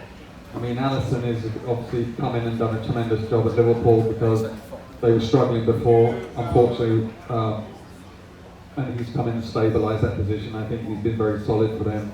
Obviously, talk about Loris at Spurs, who's a World Cup winner, very high level goalkeeper. We can talk about, a lot of people talk about De Gea, but I think he's gone off the boil a little bit in the last couple of years. Ederson, you can talk about him and the way the Man City want to play, that he has some special abilities with the ball. So yeah, I mean there's a few. Who's your favourite?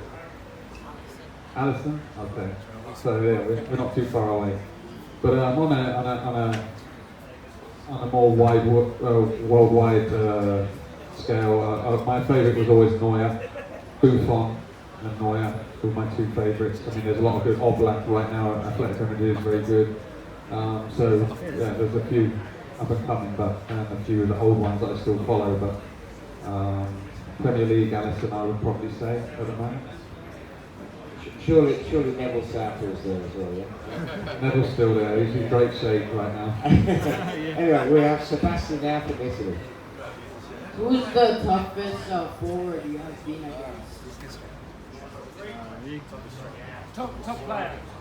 Toughest striker? Oh dear, yeah, there's a lot. All of them were tough for me.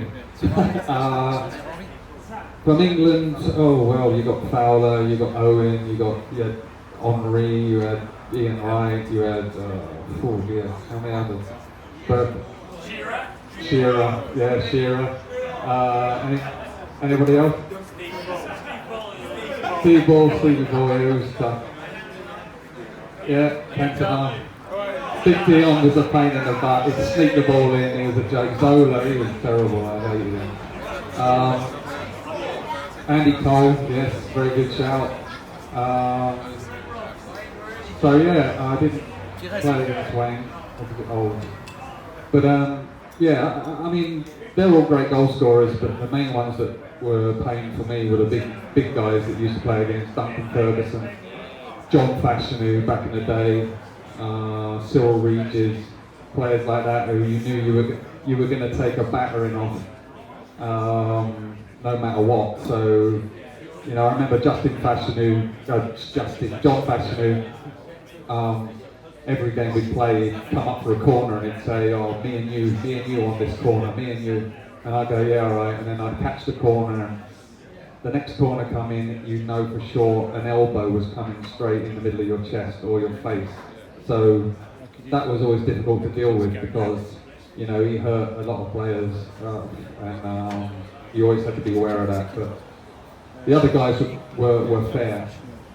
Ferguson was fair, Big Cyril was fair, all those kind of guys were fair. So you knew you were going to get hit, but it was okay. But John was a different breed as far as that goes.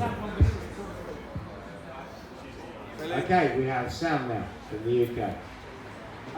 No, my question was, I was wondering, at the moment there seems to be struggling goalkeepers. How much do you think it's down to the goalkeeper, Kepa, De Gea, or is it down to the manager? Which do you think is the issue?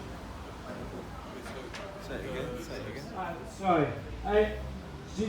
The struggling goalkeepers, do you think it's down to the goalkeeper, De Gea, Pickford, or keeper, or is it more down to the goalkeeper, the manager or the goalkeeper who has the issue? Well, when you're bringing in players from Europe, there's always going to be a period where you don't know whether he's going to adjust immediately or it's going to take time for him to adjust. When De Gea came in initially, he was obviously struggling with crosses, he was too light, he couldn't get used to the physicality of the Premier League. And so he went away and he worked on his weight training and worked on various things, and then he obviously became better and had been excellent for a few years. Okay, maybe he's dropping off now. Kepa, again, you bring him in for a lot of money, it's a lot of pressure. We talk about pressure, that's pressure. It's not his fault that he's bought for 70 odd million, but it is what it is, and he has to live up to that. So some of it, if he makes a mistake, then all of a sudden everyone's on his case because, oh, he was bought for 70 million. You know, he's not allowed to make a mistake. And, you know, it may be that he's trying to adjust. It takes a little period of time to adjust for him. Pickford also, you know, he makes some mistakes, but you have to accept that the goalkeeper's going to make mistakes. There's no goalkeeper in the world ever that's never made a mistake. Schmeichel made mistakes, Seaman made mistakes. The best goalkeepers we've seen have made mistakes. And yes, you don't want to make them every week because that's not what it's about. But you know, it also depends on how the press view you and how the pressure is and all that kind of stuff. So there's lots of goalkeepers that are capable of playing in the Premier League and at the top level, but the margins are very fine. And if you can't play at a consistent level for a long period of time, then you're going to have pressure, and it depends on how you deal with that pressure that makes a difference. Who would you pick for England #1? At the moment? Well, you know, Pickford has the experience at the moment, and I think that until he, you know, doesn't perform for England, then you keep with him. But then, you know, Henderson is a lot of potential, so it's, you know, that's why I'm not the England manager. I love that now. Stuart, to you, Jack. How do you deal with like banter from like Arsenal fans when you're buying a newspaper or you're at the pub or something and somebody says like harsh things when you're with your missus or something? How do you deal with that? How do you not rise to some things which are actually sometimes a bit rude? Yeah, well, I mean, if it's in the press, for example, then you just have to think, okay, well, it's on the press. It's not easy to do. It's not easy to not read a newspaper. I mean, early on when I was young, I used to read everything, and I realised that's a mistake. You can't read everything that someone says about you because 1, they don't know you, 2, they're not an expert, 3, they've never played in the Premier League before, so who are they to tell you what's what? If Ray Clements or Peter Shilton had said he's not good enough or he isn't playing well enough, I would have took notice of it, but they didn't. So you have to say, I'm not on social media, I'm not going to read the papers. The banter with the crowd is usually very good. I used to love the banter with the crowd, whether they were saying, you know, get your hair cut or where's your caravan or whatever they used to say. That was quite funny because a lot of the times you can have a bit of a laugh with that. I mean, obviously if your team's losing, it's more difficult, and sometimes you can get frustrated in games and you can turn around and maybe not have the best reaction. But I have to say, most of the time it was a lot of fun and I quite enjoyed it. And that's part of football, you know, you have to accept that the crowd are going to say things and you either get annoyed and let it affect you, or you try and have a laugh and have a go back. And, you know, sometimes they're not happy with that when you have a go back, but at least you're in the banter and that's how it is. So when it comes to family and stuff like that, yeah, I don't think that's very cool.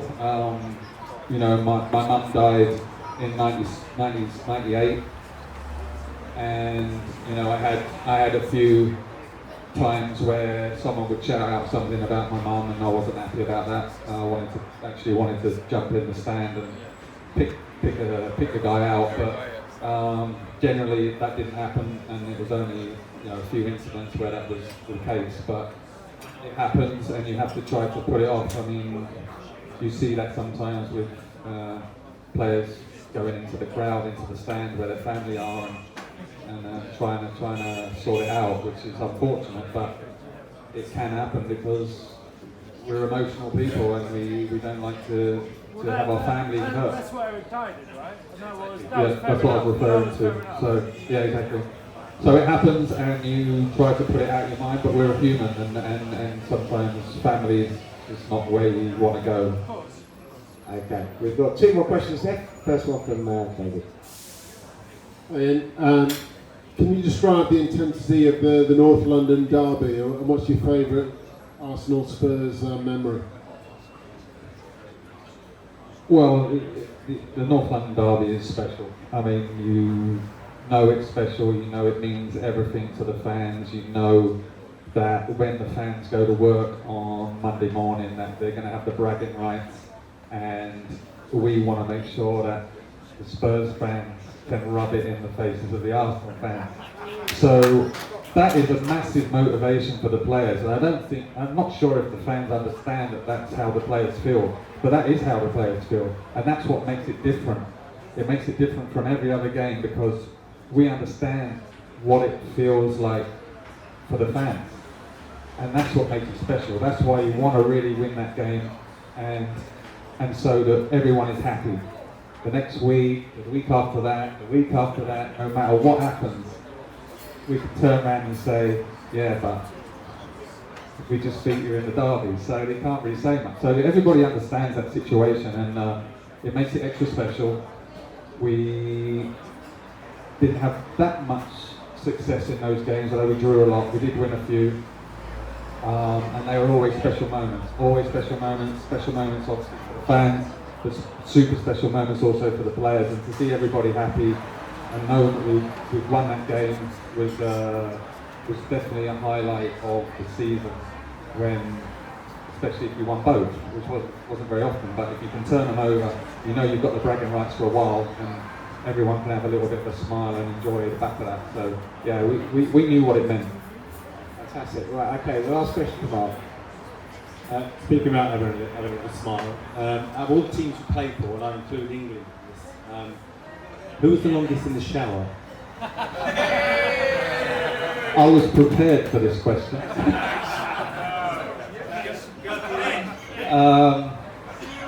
I have to say, Les Ferdinand.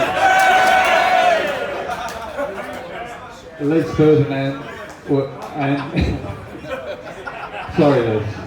I love Les to bits. He's a great guy, and everyone was super jealous of Les. All I can say is that Gazza, when he played for England, he wanted to stroke Les Ferdinand because he thought it was good luck. So,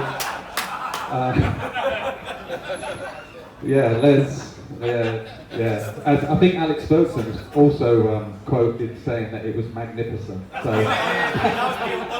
leave it. Oh, lovely. Dion, okay. It's a run for the money. Dion and Les is a run for the money, yeah, for sure. But yeah, great guy, Les. So, sorry. Happy with that, Mark? Yeah. Okay, just a couple of questions that got texted in. Just one answer questions. Texted from the one question answers, Ian. So you can only answer it with one word. Best manager. I'd have to go Venables. One answer, one word. Okay, Venables. Worst manager. Worst manager.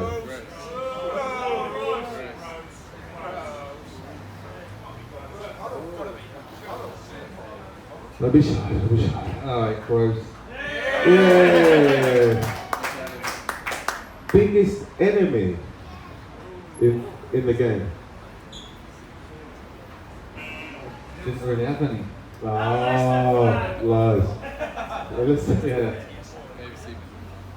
The biggest nemesis that you ever played. You know, I was at Lithershall with Andy Cole, and it seemed like every time we played, Andy Cole would score. So I'd say Andy Cole. Andy Cole. Best mate in the game. Yeah, it's weird because you know you go from team to team and you meet a lot of guys and you're friendly with a lot of guys, and then you move away, and you kind of like ships in the night, where you pass each other, and it's kind of like that. But I would say from Tottenham, Darren Anderson, Terry Shevin, David Howells, we still kind of keep in touch, and we play golf every now and again. Leicester, I would say Frank Sinclair, Jerry Taggart, and Matt Elliott. Bolton, Nicky Hunt, who was a right back.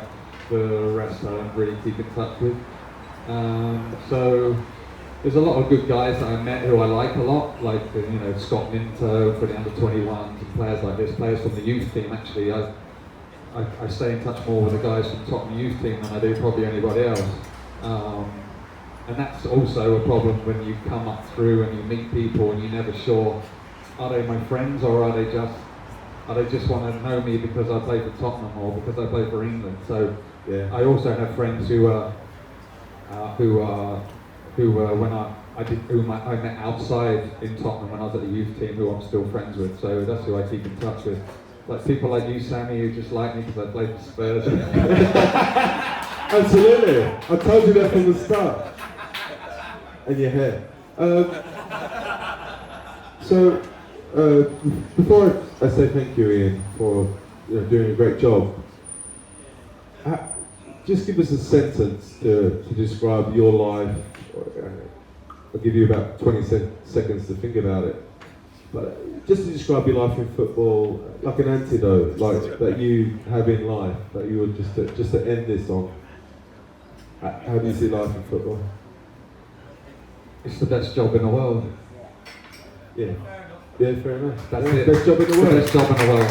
It can also be the worst job in the world, but you still love it. So I couldn't imagine doing anything else, and I've been very fortunate, and I'm very grateful that I've had the opportunity to do it for so long. So.